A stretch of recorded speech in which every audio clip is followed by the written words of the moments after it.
Hello, everybody. Welcome to Paranormal Addicts. It's been a little while.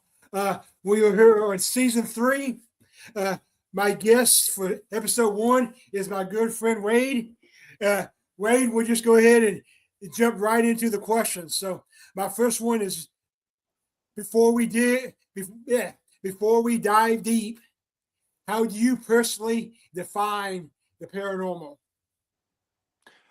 The paranormal is probably in my experience, the average person doesn't think of the paranormal but maybe literally 10 minutes a year, when maybe when they see a ghost movie or a horror movie on a network. But myself, because of what I do and what I went through, it's literally every 10 minutes of a day. There's not 4 or 5 times in a 30-minute period where I don't think of the paranormal. And I just want to, by the way, I must preface everything. This is my belief, no one else's. This is all from experience, all from things that I have witnessed, seen, and experienced myself. Add in books, lectures, my goodness. So all the things I'm about to share with Kent and the audience, and thanks for watching so much. We do this for you. This is where it comes from. These are my beliefs. The more you know about the paranormal, the better your life is going to be, meaning in the afterlife. See, we all will have at least 2 paranormal experiences in our life: birth and death, transition from the physical to the spiritual, the non-physical, back to the spirit world, literally, where we spend most of our existence. This is just a 10-minute period here on Earth. So in other words, if you're not aware of the paranormal, or are afraid of it, suddenly, if heaven forbid there's a plane crash, car accident, cancer, something where you do a sudden transition and you're not prepared for it, you don't know why you're on the stretcher, you don't know why the paramedics don't see you when you're trying to talk to your body and get back in, and they're wheeling it to the ambulance to take it to the hospital, and you're stuck at the crash site of your car, and you don't know where to go or how to recognize the light. And everyone, regardless to how you live your life, if you're a bank robber and kick dogs, you will be offered the light regardless. But if you're afraid of being judged, if you're afraid of going into that light because you just simply don't know what it is, again, the knowledge of the paranormal existence, you're going to fight it, and thus you become in limbo. So the more, in my book, the more you know about paranormal, the more it's going to help you. And Kent, let me make this analogy to better it'll illustrate my point.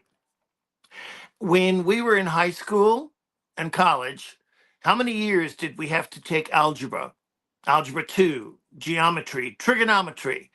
And in the past, let's say year, how much of that have you used?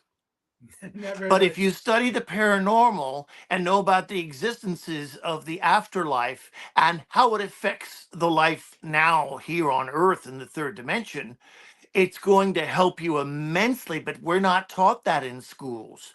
We're not taught that in typical, not even 15, 10 minutes of it, maybe in a movie, but that's it. That's kind of Right. scary in my book. So that's why I feel the paranormal is so important in my life. I completely agree with that. I mean, we're friends. Uh, for the people Many out there years. watching, the people out there watching that may not know that, I have a bunch of guests, and some of them are just people I kind of know. But me and you, we're friends, and in our paranormal theories and are pretty similar. We've talked about that a lot, and Right. we see that a lot, and and that's one reason I I decided to become an educated investigator.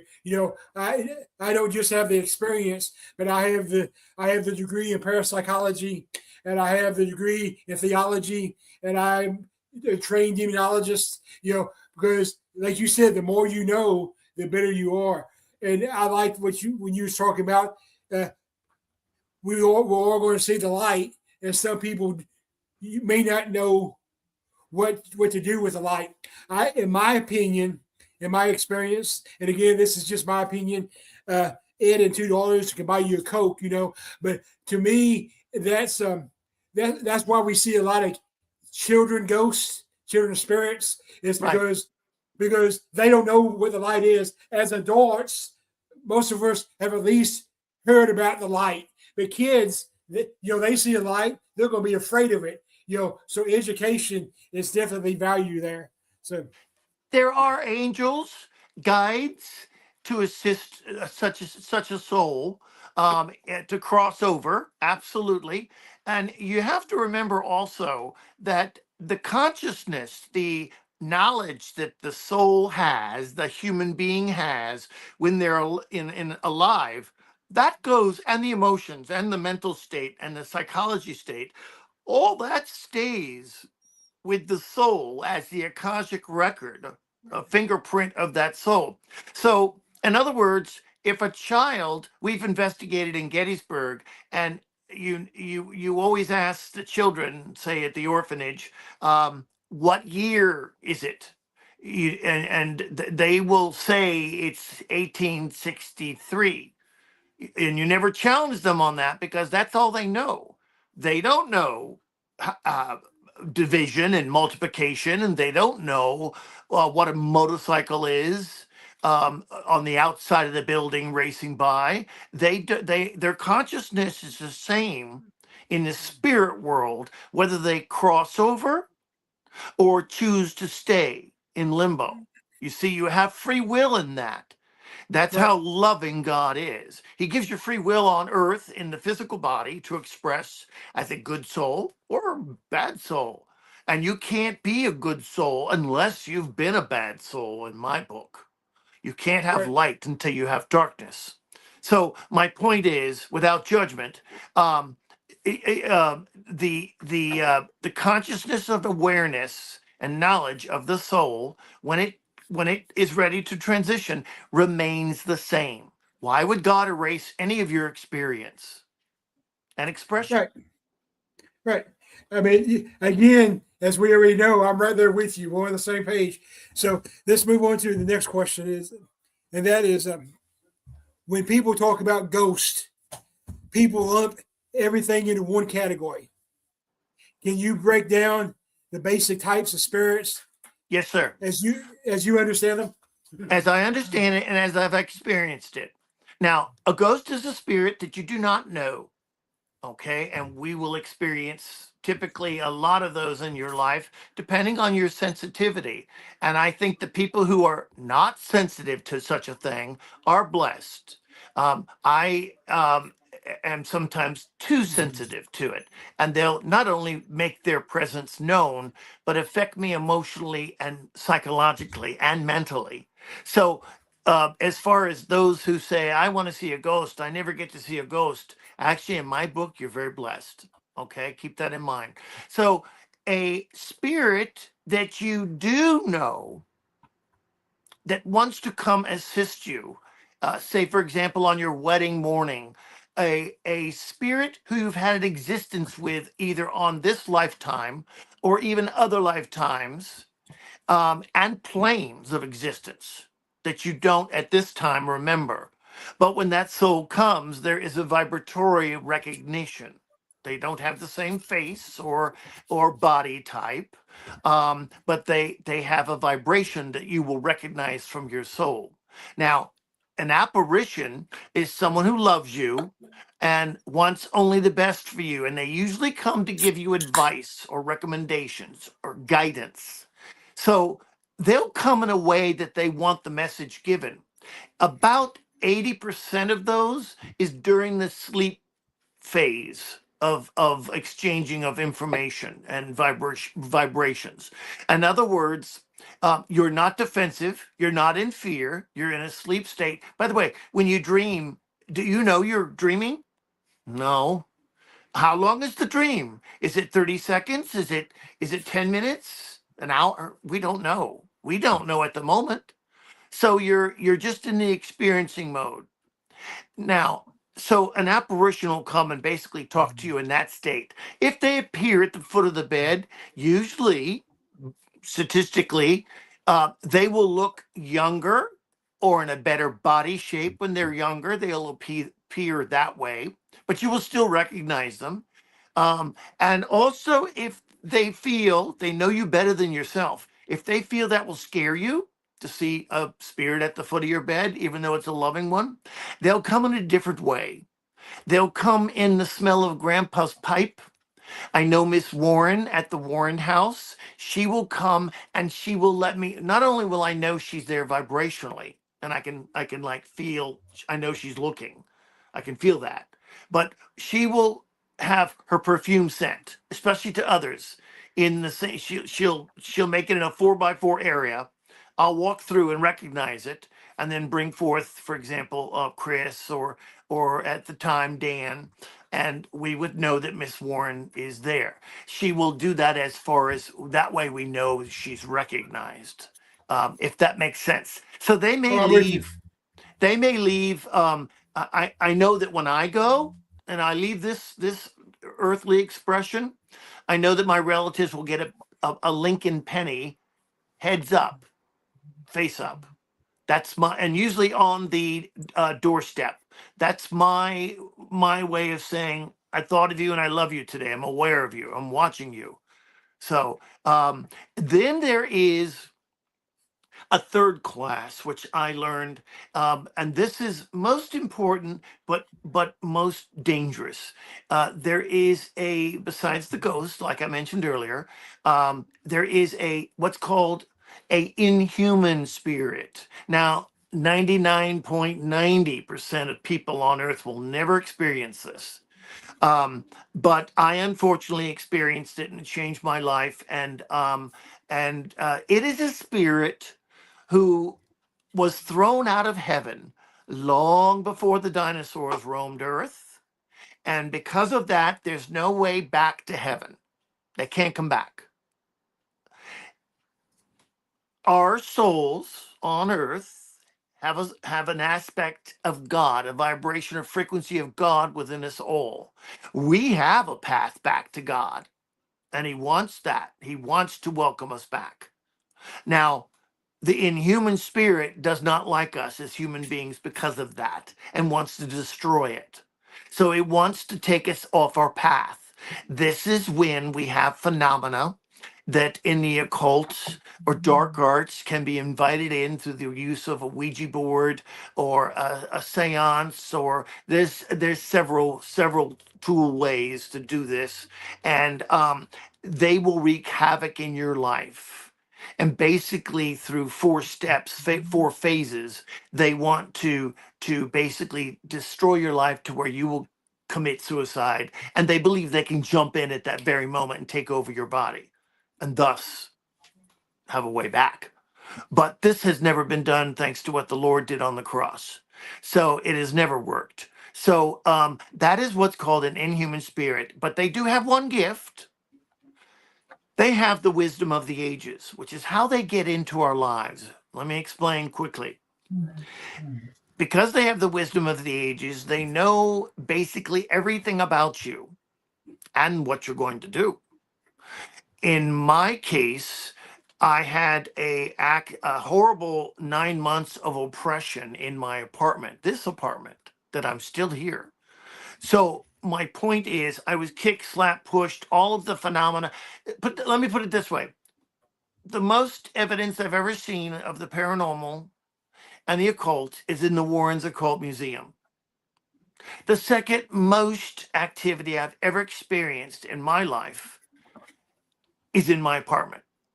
The third being, say, the West Virginia State Penitentiary.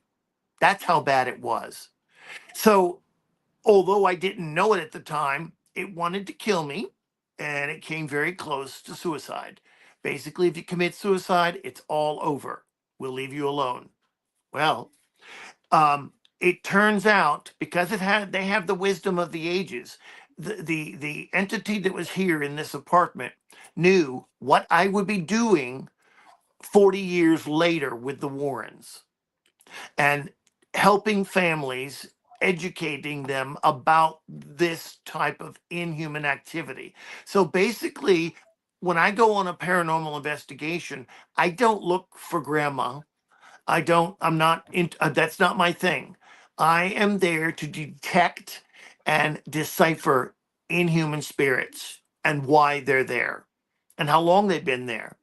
And there are methods that Mr. and Miss Warren taught me to get rid of them. So, if that makes sense, you have the apparitions who love you, you know them, you love them, the ghosts that you don't know. Okay, you get them, for example, going to the cemetery. Although you can get a ghost in the grocery store too, or mall, very easy. That's an attachment, but that's another topic. But the third one is an inhuman spirit, an inhuman ghost. And that's what most of your horror movies are made of. Certainly, the Conjuring movies, for example, are a good example of portraying that. And that is the level of spirit activity that I focus on a daily, hourly basis. I hope that answers your question. It does, and it's a good leadway to my next question. So, Let's go. My next question is: you study the hierarchy of the demonic. How does the real structure, the real demonic, compare to what we see in the para pop culture on movies and stuff? Explain to us how the hierarchy of the demonic. Sometimes they're not even just portrayed in that regard as far as a hierarchy or level of strength. Um, there's activity and there's activity. There's activity like, well, by the way, in an inhuman infestation, first they have to have an invitation into your home. Okay. Knockings on the door, usually three to mock the Trinity, the Father, Son, and the Holy Spirit. Okay. Um, uh, you will open once you open the door, you've given permission unknowingly, unwittingly. And remember, they will always lie, they will always trick you. You see, everything in the Warren Museum, they're not your friend. Okay. Some of them are well known. I don't like to mention their names, but they're not your friend. Okay. They're going to lie, they're going to trick. Nothing they say is the truth. And as in when an infestation occurs into a home at the first stages, it's very, very soft, very mild, barely noticeable. And when you think about the entity and how many times through eons and eons and eons since the Renaissance, they've been doing this to people on Earth. They have a whole system worked out. And it's only through the client's free will that they can survive or succumb. You see, there's a choice there, just like we have, like I said, in life. So, as far as what the movies portray, it's very simplified, and the reasoning and the results are very, very simplified. There's very little education, and I don't want to toot my own horn, but again, I love, for example, if you want an education without reading a book, watch a Conjuring movie. The setup is there, the strategy is there. It's undeniable how, from the beginning to the end, how the progression works and how it's resolved. You see, people always say, "Oh, but you all do scary movies too in the occult." Yes, but you know the Conjuring movies always resolve in a good lesson, a good moral, and Right. you feel hopeful. You see, that's the difference. I hope that answered your question, Kent. It does, and I'm kind of going off script here if you haven't noticed, but that's okay. It's my show. I can do that. You know But what? You know what I like about you, Kent? That you're always open for new information and new techniques, and you're always wondering, and I love that about you. but that's the reason I do this way. Um, I don't care about people knowing who I am. I don't. You know that. I have no ego at all. But I like bringing on people, whether it's you, especially you, you're a good friend. Or, next week I got a newer investigator, I like to bring people in, learn from each other, promote, what the way it's really supposed to be like, not these people running around yelling everything's a demon. We need to know what the paranormal really is. You know what I'm saying? So let's go to the Conjuring movie, the last one, The Last Rite. So Right. I went to see that at the theater twice, actually, mainly because I had to see Dan Riviera's name on there. Thank Because you. Dan was my friend, that. And with that being said, when I went to the Devil on the Run tour and saw I almost didn't go. That we talked about that because that was supposed to be the first time that I actually physically saw Dan.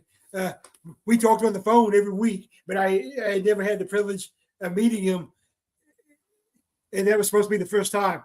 So it was kind of bittersweet to me, but at least I finally got to meet you physically. So that made up for it. But so and I remember, excuse the interruption, hold that thought, but this is important. I remember that when Ryan and I and Rick Clark did our talk upstairs, I think it was the third floor. In fact, I don't even know what city it was. It may have been, I don't even know, because they run together. We did 18 cities, if you could imagine, I believe over 3 years. But you sat front row in the desk, and it was very comforting, and you were like a sponge, and it was like we were at a campfire, and it was great. So thank you. Go. What's your thought? What were you saying? I'm sorry to interrupt. No, it's okay. So, but like you said about the Conjuring movies, a lot of the horror movies you see, yes, it was Rock Island, Russell said, Rock Island, Yes, yes.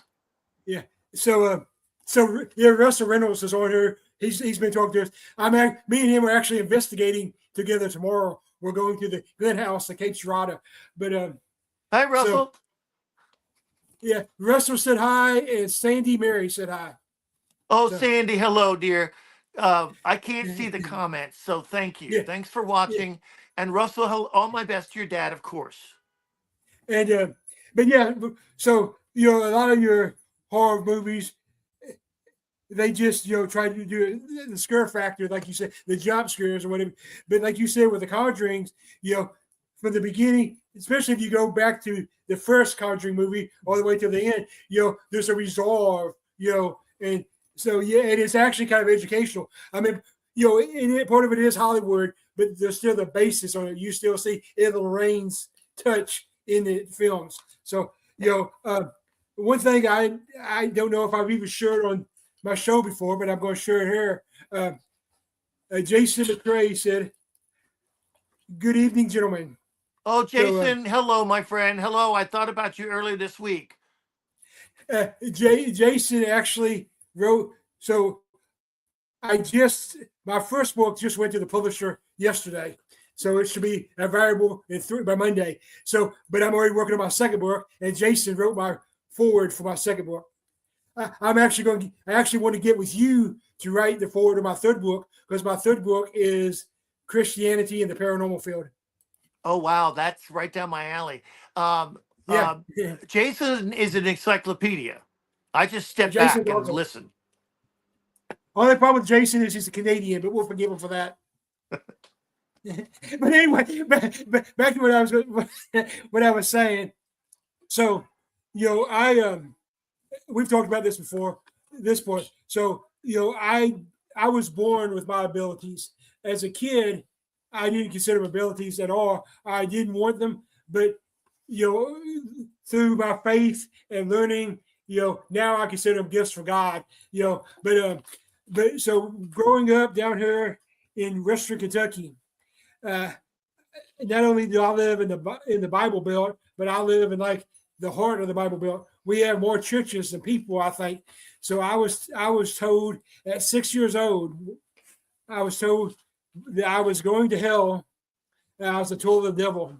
And so, but that didn't stop me. So when I turned 12, and I don't know why 12 was the magic age, but when I turned 12, I decided that I was going to learn how to use my abilities. So, of course, I didn't have any assistance. I didn't even have, ghost hunters or any of that. Back when I was 12 years old, only thing I had was Robert Stack on Unsolved Mysteries, like one Right. Friday a month. So what I did, I went to the library. I went to the McCracken County Library and I went to the Heath Middle School Library and I checked out every book I could on the paranormal. The two books that I held dearest to me were the ones by Ed Warren. And I actually corresponded with him. I still have a letter. I got it framed where he wrote back to me and told me, encouraged me to learn to use my gifts and keep doing what I was doing. That meant a lot to a 12-year-old kid who had no clue what he was doing. I mean, Right. I had no clue what I was doing. If I'm honest, if I'm completely honest, when I first started that first little investigation I did at 12 years old, the only thing I had was a flashlight, a tape recorder, and a pencil and notepad. That's all I had.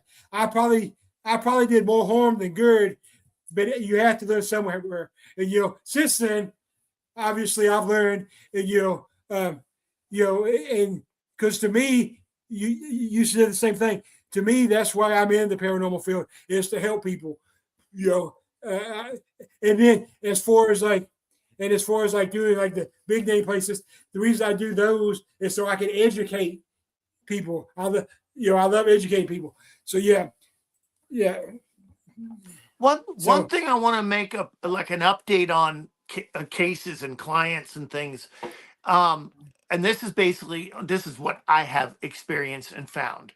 Um, when someone has a negative haunting, okay, negative phenomenon in their house, 88%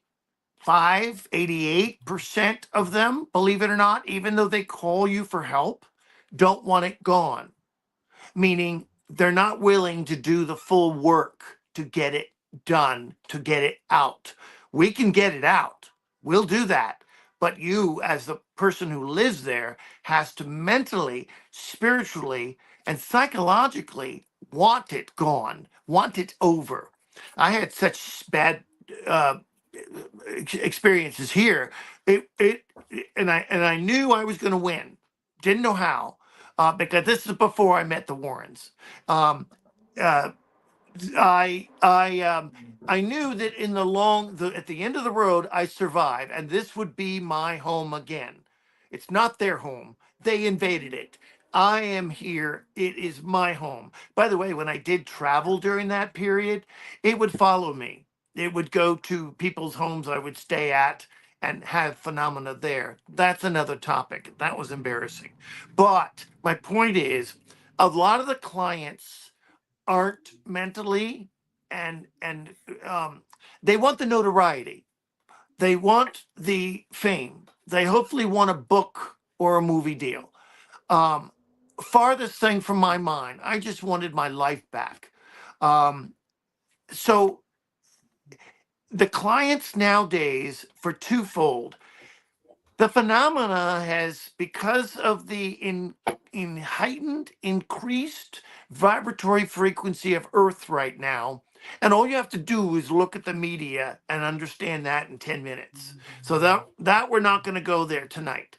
My point is, because of the heightened frequencies, um, the spirits, the demonic, I'm talking about the inhuman demonic especially, are revving up their tactics. For example, uh, 5, 10 years ago, they didn't do this. I would get a call from a client in the morning, and I don't drive because of my eyesight. So I would take the train, for example, or a bus, and they would pick me up as usual, because this is the fifth time at their house during the investigation and giving them advice. Okay. So she would call me in the morning and say, I'm not feeling good. Let's cancel and do this another next weekend. Okay. 12 o'clock comes around. The client calls me and says, Where are you? I said, What do you mean? She goes, Well, I'm at the train station. Where are you? Your train is come and gone. And I said, You told me not to come. So an inhuman spirit will manipulate electronically the voices of the client and use the cell phones, computers, uh, to trick both the client and myself. Um, they will manipulate sounds through telekinesis, through midair, to trick you as far as going on a wrong direction of the investigation, to confuse you.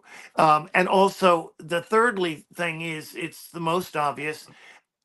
The inhuman, in other words, the phenomena will do two things if I come to a home. It'll explode when I leave, pots, pans flying around the kitchen. And that tells the client, oh my gosh, he better not come back here again. We better not have him over. Or nothing happens for like 3 weeks, and they say the client believes falsely that it's gone. They've been doing this since time existed.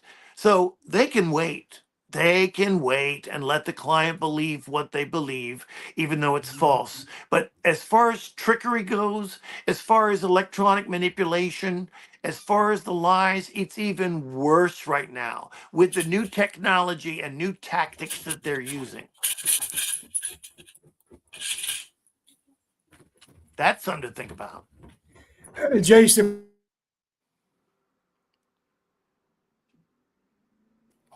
I Jason think, put, yeah, okay. yeah, we lost you. We had a glitch there, a glitch in the matrix. But so Jason put John Kill, while living in New York City, once received a call from himself during his investigation at Point Pleasant. So that, I mean, that just verifies what you said. The technology that we have today makes it easier for inhuman entities to manipulate cell phones, internet, any of that stuff. It's like a playground for them. And I have to add this layer in, although I don't really want to go there today, is that if there is any type of possession going on in that stage of activity, and it's an imperfect possession, in other words, a walk-in, etc., not always conscious, not always present. They can make the client not even remember the phone call, and their voice did talk. In other words, the client's voice did actually talk. It wasn't electronic manipulation. The client did say, don't come today.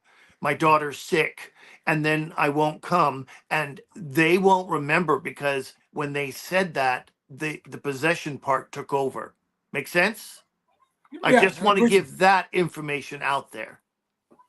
Yeah, and I think what we're talking about, demonic entities. I mean, you always classify them as non-human. So, but I think there's so much misrepresentation in movies and media and stuff. So I think people need to understand a demonic entity was never human, like you said. No, let me redefine that, because you bring a good point up. I work only basically with the inhuman aspect of the demonic. So, but you are correct. If how does a demonic spirit that's human come to existence? For example, if you robbed 8 banks during your lifetime and you get in a motorcycle accident and you are scared to be judged, you see the light, you know it's your transition, but you're afraid to be judged because you're going to go to hell. So you fight that, okay? Then you're in limbo on earth. Months go by, years go by, your daughter marries, there's a grandchild. You can't hold the grandchild. You're lonely. You don't understand why they don't see you or know you're there when the birthday of the 4th year of that grandchild is sung. You're bitter. Imagine the sadness. Now that lowers the frequency of the soul, of your being, of your presence in the spirit. You float around, and there are others in the same condition. And just like we have friends with the same interests we have now in this lifetime, same thing in the spirit world. They gather because of the same frequencies. They hang together. They become what's called a dark gang, dark souls. And they start to manipulate lives on earth. They start to do even darker things, what we would now determine as demonic. So you can have a um, a human being that is in such limbo and such pain that it is angry and will do demonic. There are human demonics, absolutely. I deal with the demonics that have never, inhuman demonics that have never walked on earth as a human form in a human body. That's what I fight and define. Make sense? Russell, yeah, I'm with you. Russell commented that he came across a demonic during a residential case, and I guess one thing I want to stress, and I'm sure you agree with me on this way. We have all these people on YouTube and stuff running around saying everything's a demon. They don't want to. They're lucky they've never actually experienced a demon. They don't. Nobody really wants that. I'm glad I'm trained, and you know, I, I'm glad I'm trained. If I ever have to deal with that, so I'm able to help the families and stuff. Have I ever faced what I would call a demonic case?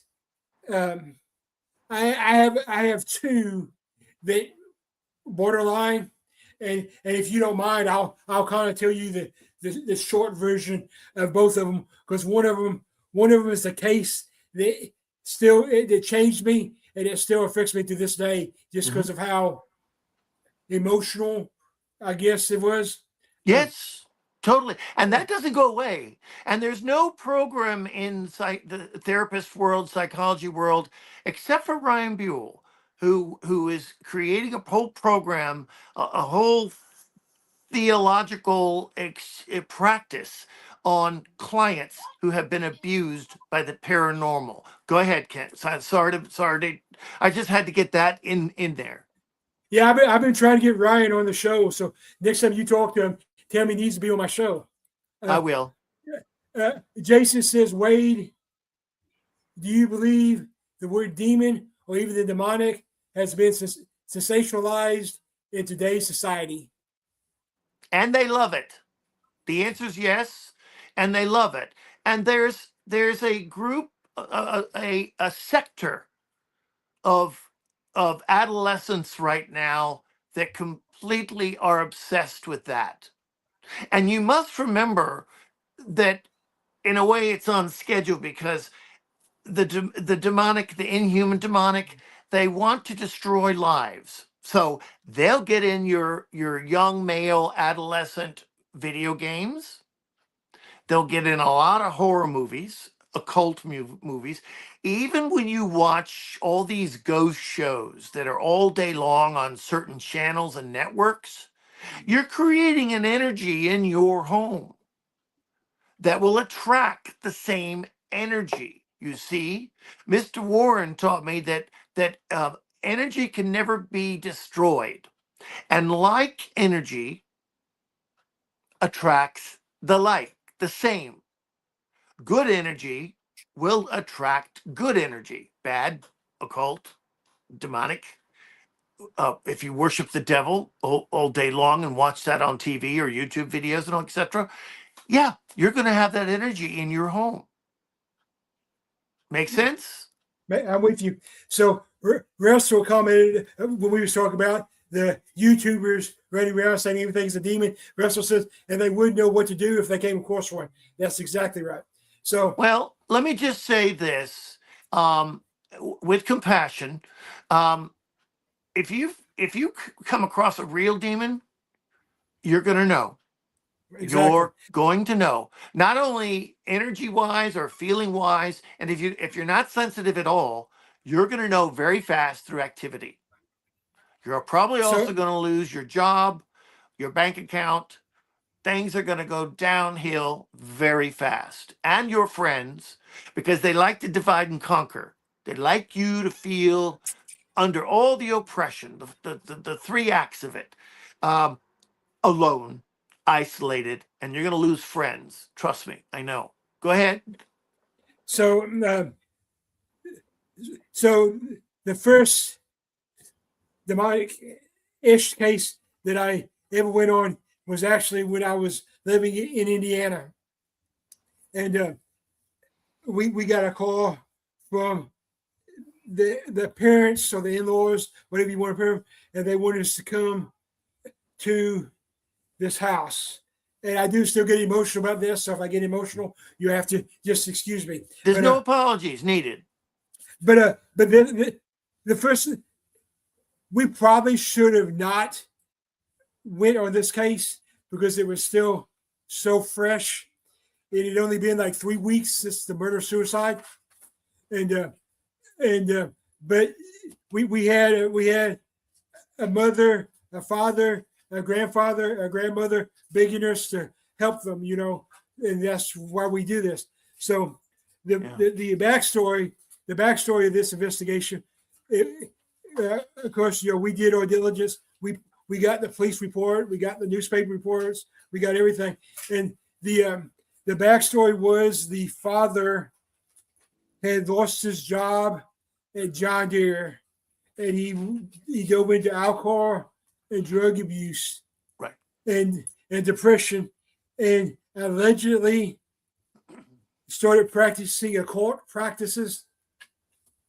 Kent, did he pick something up at his job, his workplace, and brought it home that influenced this? Yeah, that's. We're skipping ahead of the story, but yes, that was part of the conclusion I was able to find. I was led to the evidence. He picked. Sorry to interrupt. He picked. I'm just reading the vibrations of what I'm picking up. He picked it up at work and brought it home. There was no education at home to deal with it. By the way, when you got to the case, all the emotions from the relatives only fed the activity like a battery. Yeah, that explains a lot. So when we got to the house, the neighbors had taken a bulldozer and tried to knock down the house, and record into the house. And honestly, when you first got into the house, if you didn't know the story, you think it was just a regular house. But then when you got to the kids' room, the father killed the kids in their bed. Yeah, I was gonna say. Well, go ahead. I'm interrupting. I apologize. No, go ahead. Yeah. So we left that room. That's why the male spirit, the father, is locked into that location. Because of the children, I pick up that they transitioned, but that's what locked him onto that. He couldn't move past that as a soul, and that's what locked him to that property, that territory, that acts of oppression, the phenomena that he was giving. Go ahead. So then we left there and went to the master bedroom, which is where he killed his wife and himself. He killed his wife, but made her get on her knees and shot her in the head. And then he went to the bed and lay down and shot himself. Yeah. And so that was pretty much. So anyway, something kept telling me to move the dresser beside the bed. So I moved the dresser, and when I moved the dresser, there was a 2x2 square pulley thing door cut in the wall, and when I opened that, I found his journal, diary, whatever you want to call it, and he basically wrote out everything that he attempted to do. All the devil worship he attempted, all that, and that's where he kept the guns, by the way. Yep, it was. Yep, and then I was led to the closet. It this is like the house was like a 1960s, like the old Sears houses, that you could Yeah, build. I see it. It's blue, and I'll never forget it. And so anyway, I was led into the walk-in closet, and when I went into the walk-in closet, in the corner of the closet was another cutout in the carpet and in the padding. And when we pulled it back, there was an attempt at making a pentagon. I won't say it was a very good one, but it was an attempt. And so that was all really hard. But like you said earlier, the positive, what I was able to take out of that and give to the family was that the wife and the grandkids, they did cross over. They were no longer there, and I think that's really what the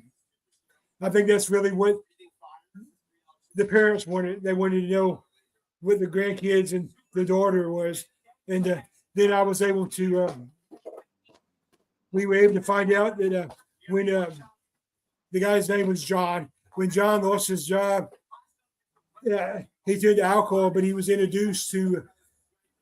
Apparently, there is a demonic church in Indiana, and he was introduced to that by one of his co-workers, and that was kind of how everything went full circle.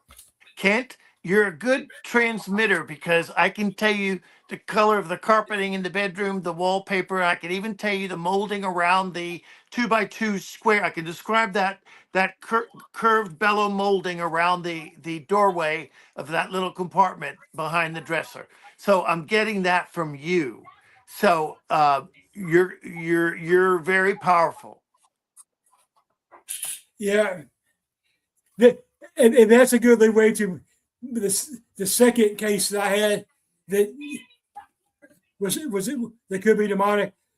This one was kind of strange because it was in northwestern Tennessee, like out in the middle of nowhere, but it was a trailer.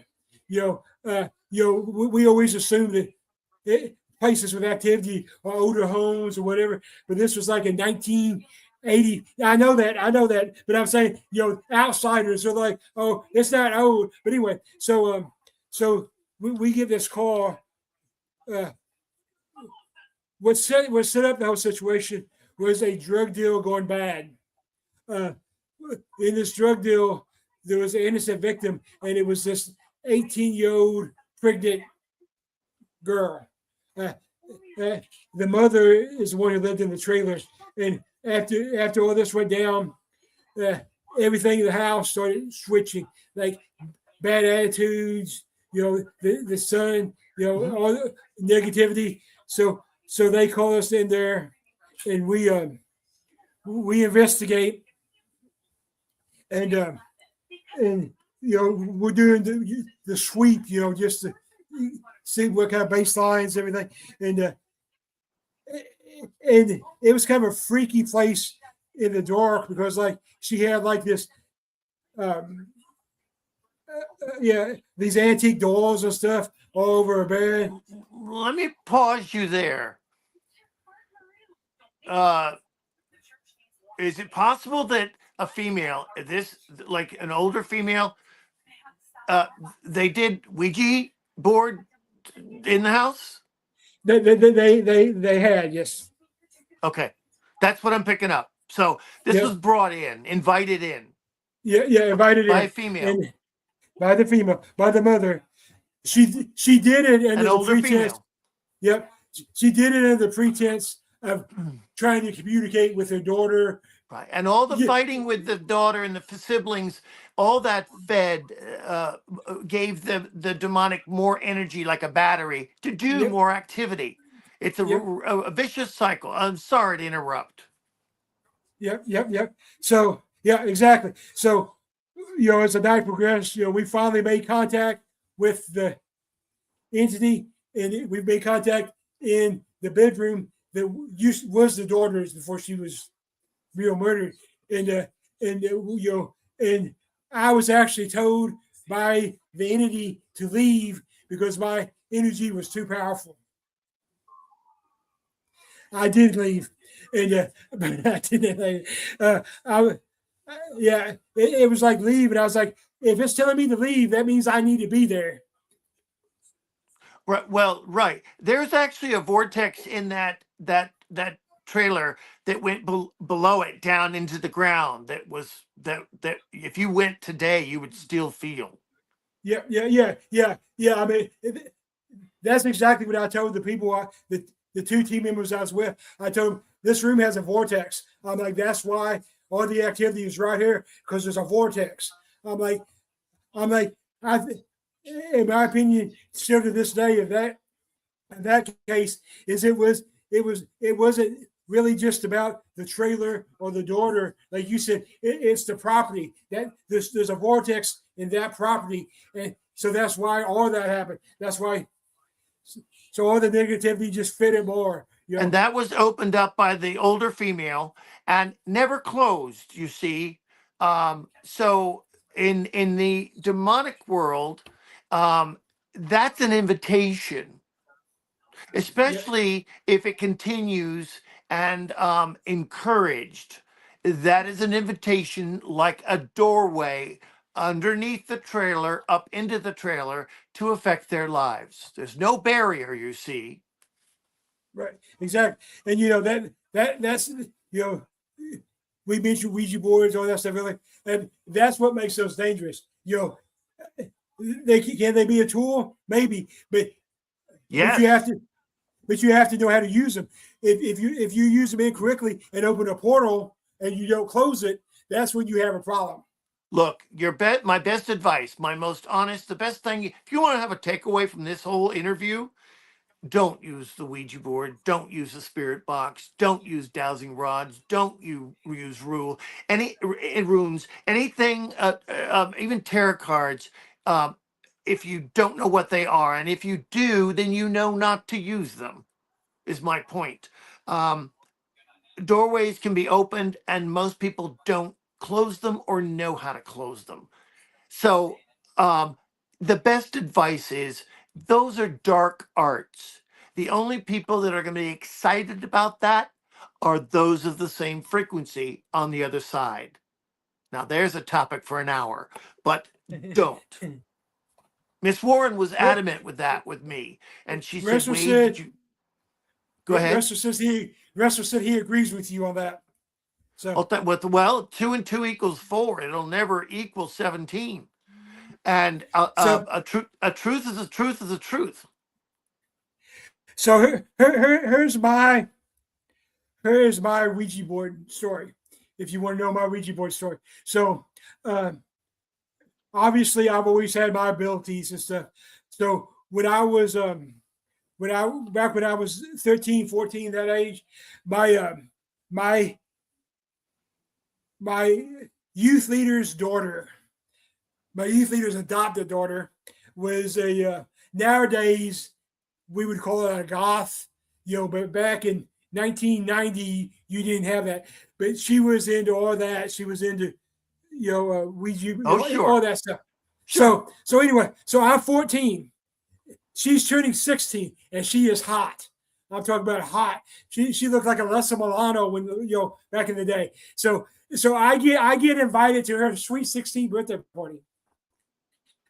I'm born to get invited. So of course I go. And we have it. I think you're The breaking party up, was but I'm going to hold still. There we go. You're back.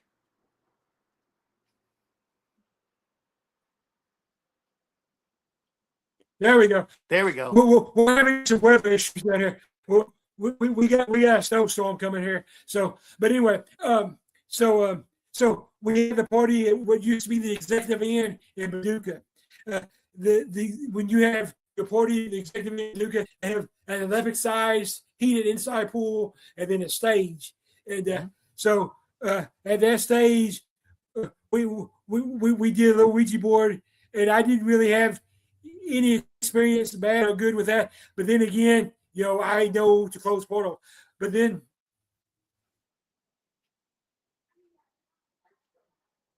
Now he froze again.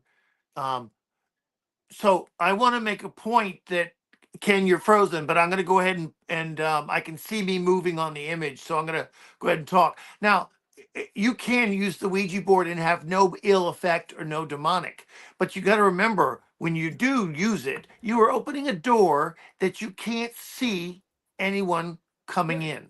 Ken, you're back. Go ahead. Exactly. Yeah. So yeah. So but what we did do that bothered me was I wish I would have never done it, and I will never do it again. She had this ritual game that we played. It was called 13 doorways and 13 stairwells, and Yes. uh, um, Hmm. uh, yeah. So we basically laid head to head in the shape of like a house, if you can picture this, and then Hmm. we knocked on doors and see who opened it. Uh, I had a very, I don't know if I'll say demonic, but definitely a malicious spirit opened my door. So after that, I didn't. I would. I mean, first of all, as we all know, even at that age, I consider myself a Christian. So I don't know really why I was fooling with all this anyway. But what I do know is she was hot. But I mean, but my lesson was learned. I'm not playing with stuff like that anymore. You know, yeah. I mean, that's pretty much my story. So And I I, want to bring I, up a point that applies to your story and anything I have said, or for example, whenever you do an investigation, whenever you have activity, whenever you do something like that Kent just said, you want to apply beforehand, before you leave your home, spiritual protection. Surround your body, visualize it in Christ's white light.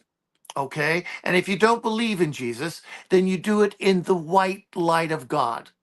Okay. And if you don't believe in God, then well, first off, if an atheist lives in a haunted house, the first thing he's going to say is, "Oh my God." Exactly. And that's a joke from Mr. Warren. I did not take credit for that. And thank you, Rick Clark, as well. Um, but so spiritual protection, as Miss Warren taught me, is vital as leaving your home with clothing. I mean, I could talk 9 hours on that. So in fact, when I leave a client's house, especially the first time, I have already described about spiritual protection and the importance of it. But to reiterate it and make it 3D in their lives, when she takes me to the train, I always try to leave behind her in the house, right? And I'll make the sound, I'll close the door, and then I'll open it again wide. We go to the car, we drive out the driveway, we get parallel to the house, and I'll say, "Stop the car. Why is your door open?" And she'll look and say, "Oh my gosh." And I say, "That's the feeling you should have if you leave your home without spiritual protection, especially if you're going to do anything in the paranormal. That with that spiritual protection feeling, that feeling will go away. You should always have protections." Go ahead. I agree completely. I pre I That's one thing that we always do as a team. I always wear my protection, and I always but as a team, whenever Ken Paranormal goes to an investigation, we do our prayer of protection before we Hmm. go in, Good. Good. and then when we leave, we do our prayer of detachment. To make sure nothing is part of my detachment prayer actually says. You go where you're supposed to go. Uh, you can't go with us. Go where you're supposed to go. You go where Jesus tells you you're supposed to go. So they can't. That way, they're not following us home. They're not attaching to our equipment. Yeah, yeah. I think protection is very important. Such valuable points you just made there, Kent. Um, Whenever I leave a location or an investigation or the Warrens, home I say, you cannot follow me. You are not welcome to follow me. You are to stay here in the name of Jesus Christ. And as Miss Warren taught me and would always say, whenever you're threatened, and I know it's hard and I know it takes practice. So you say, in the name of Jesus Christ, go back from which you came. And you say it with strong conviction, as if you're yelling at a tax man. So, and then that will usually stop activity at that very moment. But you must believe it and you must say it with full compassion. Exactly. I tell people, you know, whenever we're dealing with, especially inhuman, demonic, it's not me, it's not way, it's dealing with, it's the power of Jesus that's commanding it, and that's the key. Why would they listen to Kent? I'm just flesh, but the power of Jesus is different. By the power of Jesus, I command you. That carries weight. See, that's faith, Kent. That's an example of faith. So faith is like a muscle and it needs to be worked out. The first time you're terrified during an investigation or a night at Get Haunted investigations on an overnight, for example, you're going to be scared.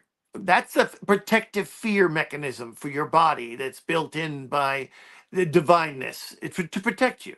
So to to recognize that fear and to say, I am protected, to remember. First thing fear will do is make you forget your protections, number one.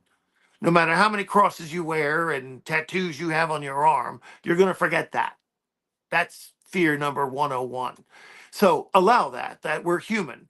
And a priest can be in fear. Okay. So you get to the point through exercise, and I've been doing this for over 40 years, and I'm not an expert at it.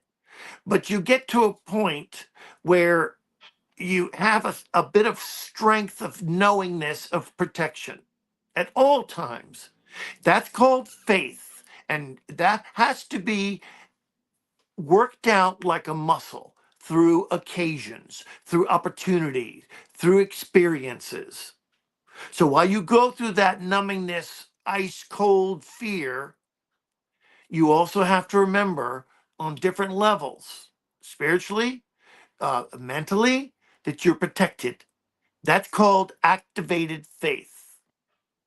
And good for you. The thing is, we ain't got much longer, so I'm going to try to make this point quickly. And we have a certain group of people. I would say probably the loud minority that tries to tell you that you can't you can't be a Christian and believe in the paranormal. I've been dealing with that my whole life, and that I'm going to write a book on it. But this is one thing I remind these people. As we know, I have 2 degrees of theology. I can argue this with people all the time, but what I like to remind them is that in the New Testament, there's two times that Jesus looked at his disciples and said, I am not a ghost. If ghosts weren't real, why would he have said, I'm not a ghost? He could have said, I'm not a monster. He could have said, I'm not imagination. But he specifically said, I am not a ghost. The first time was when he was walking on water during the storm. And he's like, fear not, I am not a ghost. That's the first time. Yeah, well, he said that in response to the 8 times that the apostles said it. Right. And then the second time, which to me is even the most important time, is when he was resurrected. When he was resurrected, when he appeared to his disciples, he said, fear not, I am not a ghost. Ghosts do not have flesh and bones. So to me, that's the most important one. I got a strange theory, and this is just something I'm working on, and I could be crazy on this one, but to me, if you really look at evidence and history and everything, to me, maybe the spiritual world is kind of what the Catholics call purgatory. The in between heaven and hell. So you know, I know my gifts are from God, and I know I'm a Christian, so I don't need people to tell me I'm going to hell. That's my soapbox, right? Well, I could talk 9 hours, but put it this way: the way I see it, um, the paranormal backs up the biblical gospels, and it does it so well. It's like a gear. Everything is entwined vibrationally, and it all confirms and supports the other in existence. It all works. Yeah, I agree. All right, we are out of time. So thank you for being on the show. I'll have to have you on again because we could talk for 3 hours, right? You know that. It's an honor, and I have enjoyed the experience, and I'm glad I get to know you better through your Yes, stories. yes, and like I said, we'll do this again definitely before too long. And until Ryan hit me up, he needs to be on the show. Don't So worry, uh, don't worry. eh, I'll handle that. And congratulations on your third series. thank you. All right, we'll see everybody next week. We got a kind of a new guy in the paranormal field next week. We got Eric Turner, but he actually was on my team until this year, and he moved to Memphis. So he's like, I'm going to start my own team. I'm like, that makes sense. But we're still doing like 13 investigations together. But so he'll be my guest next week. So Hey, they're going to carry on the torch. yeah, yep, and we will, yeah, and that's what a lot of people miss on. We have these people thinking that they have a place on the totem pole up here. It's about teaching and learning. That's what it's about. So I mean, look all at right. this carcass. Yeah, I have a birthday Monday, so I'm definitely Well, I'm not getting any younger. So you're yeah, getting wiser. there you. I'll take that. I'll take that. All right, we will see everybody next week. Wade, thanks for being on the show. My pleasure. Bye.